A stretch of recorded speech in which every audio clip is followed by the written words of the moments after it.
বেরিয়ে যাচ্ছে, কিন্তু মা তখনও বালতির লাইন পায়নি, কারণ জল না পেলে ছেলের ভাত হবে না। মমতা বন্দ্যোপাধ্যায় সেই দিন বদল করে দিয়েছেন আপনাদের কাছে। এখন বাড়িতে বাড়িতে পানীয় জলের ব্যবস্থা তিনি করে দিয়েছেন। আর লোকাল হসপিটাল, আগে কি ছিল, ভাতের হসপিটাল আমরা যখন যেতাম তখন একটা অম্বলের ওষুধ পাওয়া যেত না সেখানে, আর এখন ভাতার হসপিটালে নিয়মিত ডাক্তার থাকে, আপনাদের চিকিৎসা হয়। আমাদের গ্রাম বাংলার অনেক মানুষ আছেন না, যারা মাঠে গিয়ে কোনো কুকুর বিড়াল বা সাপের আক্রমণে তাদেরকে সাপে কামড়েছে, তার ভেনামের ব্যবস্থা, অ্যান্টি ভেনামের ব্যবস্থা ভাতার হসপিটাল করেছে। আর ভাতার হসপিটালে এখন কুকুরে কামড়ানোর পেশেন্ট গেলে সঙ্গে সঙ্গে ইঞ্জেকশনের ব্যবস্থা। আর পাড়াতেও তো রয়েছে স্বাস্থ্যকেন্দ্র, উপস্বাস্থ্য কেন্দ্র। বেগুনি রঙের শাড়ি পরে আশা দিদিরা আসছে মায়েদের খবর নিতে। আবার আইসিডিএস কেন্দ্রেও কিন্তু এখন ভালো খাবার দাবার দেওয়া হচ্ছে, মিড ডে মিলেও দেওয়া হচ্ছে। তাই শীত গ্রীষ্ম বর্ষা মমতা বন্দ্যোপাধ্যায় আপনাদের পাশে আছে। রাত্রেবেলা অনেক সময় ঘুমিয়ে গেছেন, দেখবেন পাড়ার মধ্যে অ্যাম্বুলেন্স ঢুকে যাচ্ছে। পাশের বাড়ির একজন গর্ভবতী মা থাকে, তাকে গ্রাম্য ভাষায় কি বলে, পোয়াতি, তাকে হসপিটাল তুলে নিয়ে যাওয়ার জন্য মমতা বন্দ্যোপাধ্যায় অ্যাম্বুলেন্স পাঠিয়ে দিয়েছে। আবার হসপিটালে তার 1 বছরের বাচ্চা প্রসব হয়ে যাওয়ার পর, বাচ্চার বয়স যখন 1 বছর বয়স পর্যন্ত, তখনও পর্যন্ত তার জন্য মমতা বন্দ্যোপাধ্যায় অ্যাম্বুলেন্স পাঠাচ্ছে। কি এখানে মায়েরা যারা বসে আছেন, অ্যাম্বুলেন্স আছে তো গর্ভবতী মাদেরকে নিতে? আগে তো ছিল না, এটা তো মমতা বন্দ্যোপাধ্যায় দিচ্ছে। আবার ফল খেতেও পয়সা দেয়। তাহলে 2 বছর গর্ভবতী হওয়ার পর থেকে সন্তান প্রসব পর্যন্ত, আবার সন্তান প্রসব থেকে সন্তানের বয়স যখন 1 বছর বয়স, তখন পর্যন্ত অ্যাম্বুলেন্সের ব্যবস্থা কিন্তু মমতা বন্দ্যোপাধ্যায় করে দিয়েছে। আবার আপনাদের যখন হাত খরচার টাকা থাকতো না, আমাদের গরিব পরিবারগুলিতে কি হয়, স্বামীরা সারাদিন খাটাখাটনি করে, তার পরবর্তী সময়ে তারা এসে সামান্য 150-200 টাকা রোজগার করেছে, তারা তার বৃদ্ধ মা বাবা আছে, তার সন্তান আছে, তাদের স্কুলের মাইনে আছে, তাদের টিউশনের ফিস আছে। এখন তো স্কুলের ফিস দিতে হচ্ছে না, এখন বই কিনতে হচ্ছে না, খাতা কিনতে হচ্ছে না, ব্যাগ কিনতে হচ্ছে না। মমতা বন্দ্যোপাধ্যায় রেহাই দিয়েছে আমার আপনার মতো পরিবারের যারা রোজগারের সদস্য তাদেরকে। আবার তাদের ইচ্ছা থাকলেও তারা স্ত্রীর হাতে তাদের আবদার বশত বাপের বাড়ি যাওয়ার সময় 100-200 টাকা কিন্তু দিতে পারতো না। নাতি নাতনি এলে আবদার করে দাদুর কাছে যখন আবদার করতো যে আমাকে একটা চকলেট কিনে দাও, কি একটা লেড়ুয়া কিনে দাও, তারা কিন্তু কিনে দিতে পারতো না। আর এখন মমতা বন্দ্যোপাধ্যায় সেই অধিকার আপনাদের হাতে দিয়েছেন। মাসে মাসে তপশিলি পরিবারে 1000 টাকা করে লক্ষ্মী ভান্ডারের ব্যবস্থা করে দিয়েছে। এখন আর হাত পাততে হয় না, এখন মেয়ের বাড়ি যাওয়ার সময় ভাবতে হয় না, এখন নাতি নাতনি ঘরে এলে ভাবতে হয় না, তাদের হাতে 2 পয়সা দেওয়ার জন্য মমতা বন্দ্যোপাধ্যায় করে দিয়েছে। আর নরেন্দ্র মোদী কি করে দিল, সন্ধ্যাবেলায় বসে একটু সিরিয়াল দেখবেন, টিভি রিচার্জ কত টাকা করে দিয়েছে। ফোন করেন না করেন কত টাকা করে মাসে মাসে রিচার্জ করতে হচ্ছে আছে। তখন বলেছিল উজ্জ্বলা যোজনায় গ্যাস দেবো, আপনারা বিনামূল্যে গ্যাস পাবেন, ভর্তুকিযুক্ত গ্যাস পাবেন। এখন গ্যাসের দাম কত? যখন বিজেপি সরকারে আসে তখন গ্যাসের দাম ছিল 410 টাকা প্রতি সিলিন্ডার, আর এখন সেই গ্যাস আপনাদেরকে কত দামে কিনতে হচ্ছে। এগুলো একটু মনে রাখতে হবে। তাহলে এমন একটা সরকারকে আমরা এনেছি, সরকারের কাছ থেকে আমরা কি আশা করব যে আমাদেরকে দেখবে, আমাদের কথা বলবে, আমাদের কথা ভাববে। কিন্তু বলতে পারবেন মায়েরা যে কেন্দ্রে একটা সরকার চলছে, যে সরকারটা নরেন্দ্র মোদীর বিজেপি সরকার, সে আপনাদের জন্য একটা লক্ষ্মী ভান্ডারের মধ্যে কোনো প্রকল্প দিয়েছে? সে আপনাদের জন্য আপনার বাড়ির সন্তানের পড়াশোনার জন্য কোনো বন্দোবস্ত দিয়েছে? আপনার সন্তান যে স্কুলে যাবে তার জন্য একটা সাইকেলের ব্যবস্থা, সেটাও মমতা বন্দ্যোপাধ্যায় করে দিয়েছে। আপনার পাড়ায় ক্লাব মমতা বন্দ্যোপাধ্যায় করে দিয়েছে, ঢালাই রাস্তা থেকে পানীয় জল সবই মমতা বন্দ্যোপাধ্যায় করে দিচ্ছে। এ তো সরকারের দায়িত্ব। আমরা এটাই বলি, মমতা বন্দ্যোপাধ্যায় কি, বিরোধীরা কি বলে, মমতা বন্দ্যোপাধ্যায় কি নিজের পকেট থেকে করে দিচ্ছে? আমরা বলি না, কোন সরকার, এই তুমি ইকোটা একটু কমাও তো, ইকোটা কমাও। কোন সরকার সেটা এত আসছে কি করে, কোন সরকার সেটা তার পকেট থেকে করে দেয় না। আমাদের কাজ হচ্ছে সরকারকে ভোট দিয়ে নির্বাচিত করা, আমরা আশা করি কি সরকার আমাদের প্রতি সেই দায়িত্ব পালন করবে। তাহলে কেন্দ্রে একটা সরকার আছে, তাহলে মমতা বন্দ্যোপাধ্যায়কে ভোট দিয়েছি, মমতা বন্দ্যোপাধ্যায় মুখ্যমন্ত্রী হয়েছে, সে আমাদেরকে স্বাস্থ্য সাথী থেকে, রূপশ্রী থেকে, কন্যাশ্রী থেকে, সবুজ সাথী থেকে, পানীয় জল থেকে, বাঁধানো নর্দমা থেকে সমস্ত কিছু ব্যবস্থা করেছে। আবার পাড়ার যারা তৃণমূল কংগ্রেসের নেতা, তারা আবার নিজেদের মধ্যে চাঁদা পয়সা জোগাড় করে আপনাদেরই আশপাশের বাড়ির যারা দুস্থ মানুষ তাদের জন্য এই শীতবস্ত্র তুলে দিচ্ছে। কিন্তু আর একটা দল আছে যাকে আমরা অনেকে ভোট দিয়েছি পদ্মফুলে, কেউ আমরা কাস্তে ভোট দিয়েছি, শীত গ্রীষ্ম বর্ষা তাদেরকে কি আমরা কেউ দেখতে পাচ্ছি? আমরা মমতা বন্দ্যোপাধ্যায়কে প্রশ্ন করছি যে মমতা সরকার দিল না, যে দেয় তার কাছে মানুষ বায়না করে। আপনাদের বায়না করার অধিকার আছে, কারণ আপনাদের বায়না শোনার জন্য বাংলার মা মমতা বন্দ্যোপাধ্যায় বাংলার মসনাদে বসে আছে। কিন্তু দিল্লির সরকার আপনাদের বায়না শোনে না, আপনার সন্তান খেতে পায় কি পায় না সে কথা শোনে না, আপনার পাড়ার রাস্তা করে দেয় না, আপনার বাড়িতে পানীয় জলের ব্যবস্থা করে দেয় না, শুধু আপনাদেরকে ভাওতা দিচ্ছে আর ধর্মের জিগির দিচ্ছে, লড়াই লাগিয়ে দিচ্ছে ধর্মে ধর্মে। এই শুনেছেন কদিন পর বলছে রাম মন্দির প্রতিষ্ঠা হবে। আমরা তো বাংলার যারা মানুষ, আমরা দুর্গা পুজো করি, কালী পুজো করি, মনসা পুজো করি, জগদ্ধাত্রী পুজো করি, আমরা ধর্মরাজ পুজো করি, আমরা এরকম নানাবিধ ছোটখাটো পুজো করি। আবার পৌষ পার্বণ গেল, চালগুড়ি দিয়ে পিঠে সরচগলি, এটাও আমাদের ব্যবস্থা আছে, আমরা খেয়েছি, আমাদের বাড়ির মায়েরা করে দেয়, এটা বাংলার সংস্কৃতি। কিন্তু রাম পুজোর বন্দোবস্ত বাংলায় নেই। আমাদের মায়েদেরকে যদি প্রশ্ন করা হয় যে মা লক্ষ্মী পুজো জানো, বলে হ্যাঁ জানি, লক্ষ্মীর আলপনা দিতে হয় এটাও জানি। আবার মাদেরকে যদি বলা হয় সরস্বতী পুজোর কথা, তারা সেটা বলতে পারবে, ইতু পুজোর কথা পর্যন্ত বলতে পারবে, কিন্তু রাম পুজোর কথা বাংলার মায়েরা বলতে পারবে না। এই রাম আমরা তো জানি না। তাকে উত্তরপ্রদেশে মন্দির করা হচ্ছে, মমতা বন্দ্যোপাধ্যায় যেমন করলেন, হিন্দু পুণ্যার্থীরা যাবে গঙ্গাসাগরের বুকে কপিল মুনির আশ্রমে গঙ্গা স্নান করতে, মকর সংক্রান্তিতে হয়তো সব তীর্থ বারবার গঙ্গাসাগর একবার, স্লোগান ছিল তো, যারা দাঁড়িয়েছেন শুনেছেন তো, বলে না গঙ্গাসাগরে পুণ্য স্নান করতে যেতে হয়, ওই সারা দেশ দেশান্তরে সাধু সন্ন্যাসীরা আসে, নাগা সন্ন্যাসীরা আসে, আপনার আমার ঘরের মায়েরা যায় পুণ্য স্নান করতে, যে মকর সংক্রান্তিতে সূর্যোদয়ের সাথে সাথে সেই পুণ্য স্নান হয়। তখন স্লোগান কি ছিল? সব তীর্থ বারবার গঙ্গাসাগর একবার। কেন বলতে জানেন? কারণ গঙ্গাসাগর যাত্রা ছিল এতটাই কঠিন আমাদের কাছে, এতটাই দুর্গম সে পথ, সেটা আমাদের কাছে অতিক্রম করা সহজ ছিল না।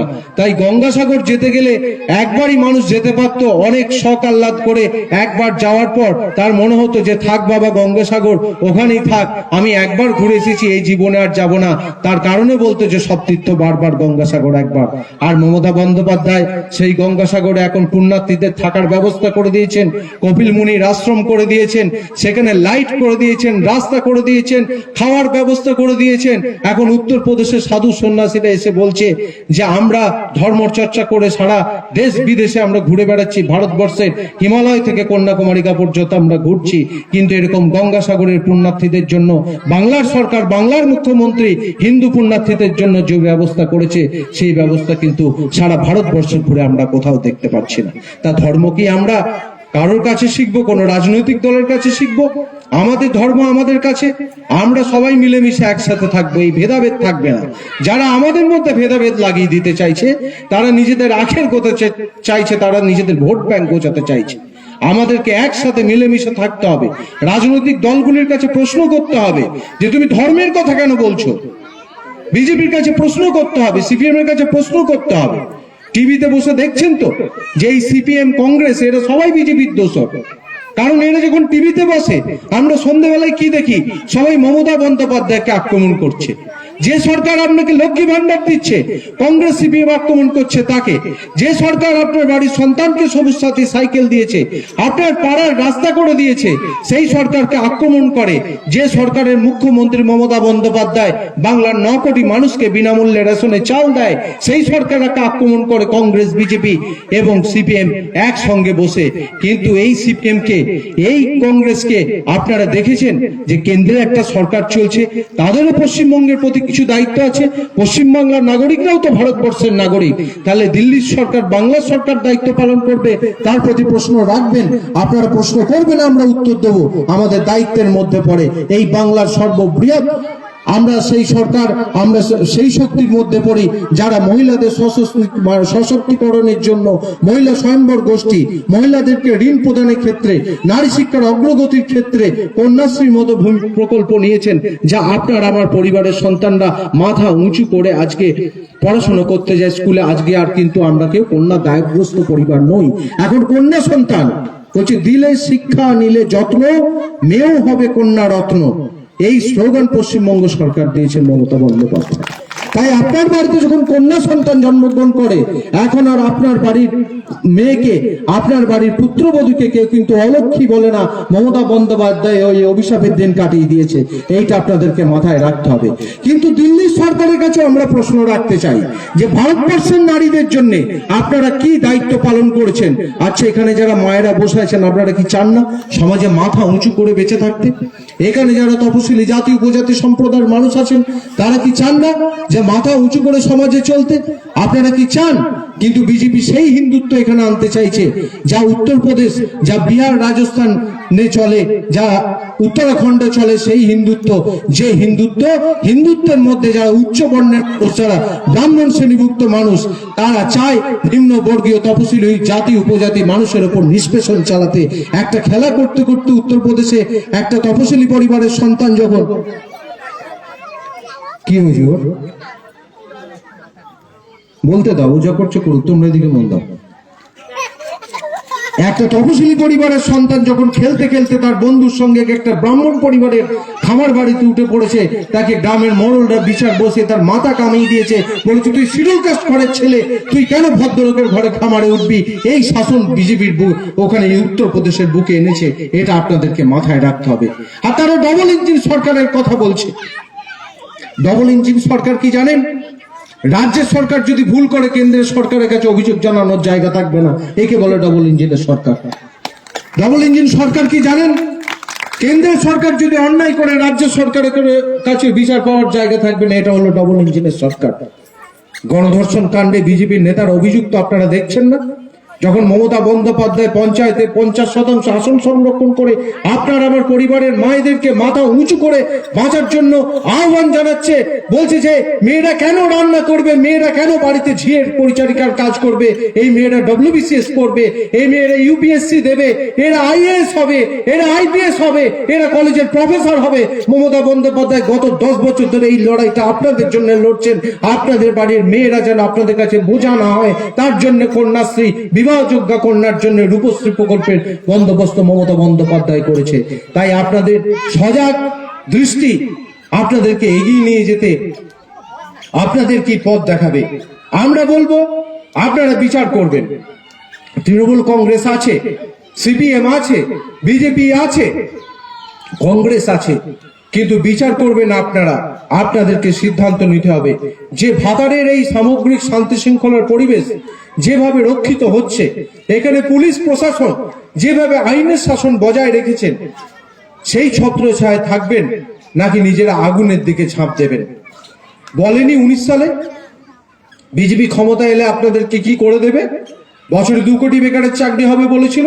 আপনার বাড়ির বেকার সন্তান চাকরি পেয়েছে? পায়নি। আর কি বলেছিল? 15 লক্ষ টাকা করে দেবো, নোট বাতিল করে দিয়েছিল। মনে আছে? আপনার আমার বাড়ির মানুষেরা নিজের ব্যাংকে অর্জিত টাকা, জমানো টাকা, সেই টাকা তুলতে দিনের পর দিন লাইন দিয়েছে। গোটা ভারতবর্ষে হাজার হাজার মানুষ সেই লাইনে দাঁড়িয়ে চিন্তায় তারা স্ট্রোক হয়ে মারা গেছে, কেউ আত্মহত্যা করেছে হতাশার কথা ভেবে যে আমার পরিবারের কন্যা, আমি কন্যাদায়গ্রস্ত, আমার জমানো টাকা আমি খরচা করে বাবা মায়ের সৎকার করতে পারছি না, আমার জমানো টাকা আমি খরচা করে আমার মেয়ের বিবাহ দিতে পারছি না। কখনো দেখেছেন কোন বিজেপির নেতাকে? কখনো দেখেছেন প্রধানমন্ত্রী থেকে কেন্দ্রের ক্যাবিনেটের যারা মিনিস্টার আছে তাদেরকে লাইনে দাঁড়িয়ে টাকা তুলতে? তাদের টাকাগুলো কোথায় গেল? আমরা এই কথা বলতে চাইছি। তারা কিভাবে সেই টাকা বদলের সুযোগ সুবিধা পেল আমরা তো তাদেরকে দেখিনি। তাহলে ভোগ করেছে কারা? বিপদে পড়েছে কারা? আপনার আমার মতো গরিব পরিবারের মানুষ। তাই আমাদেরকে একজোট হয়ে থাকতে হবে।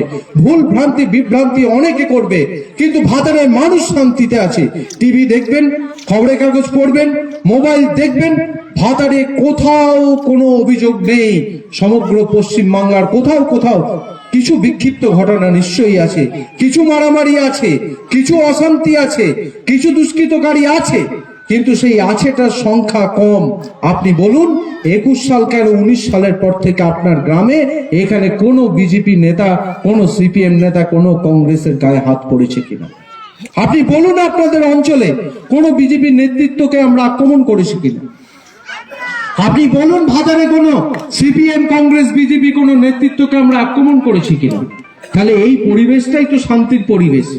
আপনি নিশ্চিন্ত মনে সন্ধ্যে 7টার সময়, আপনি নিশ্চিন্ত মনে সন্ধ্যে 7টার সময় টিভিতে বসে সিরিয়াল দেখবেন, দুশ্চিন্তায় পথে পায়চারি করতে হবে না। তার কারণ আপনি জানেন মমতা বন্দ্যোপাধ্যায়ের পুলিশ প্রশাসন আছে। আপনার মেয়ে নিশ্চিন্তে নিভৃতে বাড়িতে ঢুকবে। এটাই হচ্ছে নাগরিক অধিকার, এটাই হচ্ছে সামাজিক সুরক্ষা, এটাই মমতা বন্দ্যোপাধ্যায় দিয়েছে। শুধু কন্যাশ্রী, শুধু স্বাস্থ্যসাথী, শুধু রূপশ্রী, শুধু সবুজ সাথী দিয়েছে তাই নয়, সামাজিক সুরক্ষা দেয়নি আপনাকে। আপনার এলাকায়, আপনার বাড়িতে, চৌহদ্দিতে চুরি চাপটা কোথাও নেই। আপনি বাইরে মড়াই বেঁধেছেন, আপনার বাড়িতে অর্জিত 2-4 হাজার টাকা আছে, আপনার কানে 2টো সোনার গয়না আছে, গলায় একটা সোনার হার আছে, রথের মেলা থেকে বাড়ি ফিরছেন। আর ছিনতাইবাজ আছে নাকি বাড়িতে? যেদিন থেকে ভাতারের বিধায়ক মাঠ গোবিন্দ অধিকারী, বাংলার মুখ্যমন্ত্রী মমতা বন্দ্যোপাধ্যায়, সেই দিন থেকে ভাতারের সব অপরাধীরা হাজতে ঢুকে আছে। সাধারণ মানুষের সমাজ আমরা সাধারণ মানুষের জন্য ছেড়ে দিয়েছি। এটাই তো মাথা উঁচু করে বাঁচবো। থানায় যেতে গেলে কেন তৃণমূল নেতার চিঠি নিয়ে আপনাকে যেতে হবে? এটাই তো মমতা বন্দ্যোপাধ্যায় প্রশাসন। সরকারি সুবিধা, হসপিটালে চিকিৎসা পেতে গেলে কেন এখানকার পঞ্চায়েতের সদস্য তৃণমূল নেতৃত্বের ফোনের জন্য আপনার অপেক্ষা করতে হবে? আপনি বুক চিতিয়ে সিপিএম করতে পারবেন, এটাই তৃণমূলের আমল।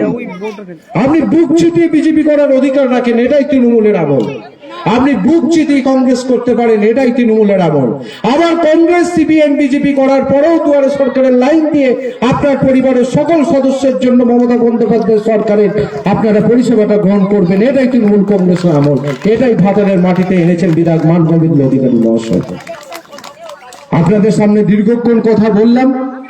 আমি সবার সঞ্চালকের হাতে মাইক তুলে দিচ্ছি। আপনাদেরকে নত মস্তকে আমার প্রণাম জানিয়ে, মাতৃশক্তি জাগ্রত হয়েছেন।